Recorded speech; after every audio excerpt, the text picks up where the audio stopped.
जय हिंद दोस्तों। आज हम देखेंगे चक्री चतुर्भुज क्या होता है। तो आइए हम लोग देखते हैं। तो आप देख रहे हैं कि एक वृत्त है। तो इस वृत्त के अंदर एक चतुर्भुज बना है और इस चतुर्भुज में कितने शीर्ष होते हैं? 4। तो ये चारों शीर्ष कहाँ है? ये चारों शीर्ष वृत्त के परिधि पर हो। बस परिभाषा बन गया।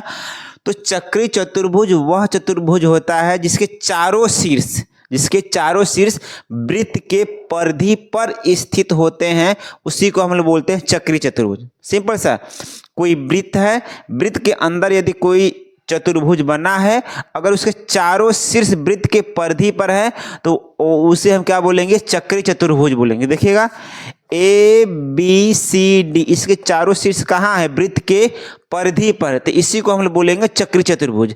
तो चक्री चतुर्भुज की एक खासियत होती है दोस्तों कि इसके आमने सामने के कोणों का योगफल क्या होता है? 180 अंश होता है।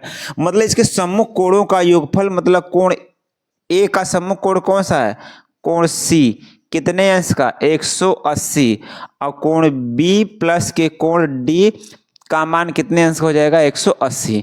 अगर आपको सवाल दे दे दोस्तों कि अगर आपको इस तरह से क्वेश्चन दे दे कि बताइए कोण ए का मान दिया है 60 अंश, तो बताइए कोण सी का मान कितने अंश का होगा? कोण ए का मान दिया है 60 अंश, तो कोण सी का मान कितने अंश का होगा?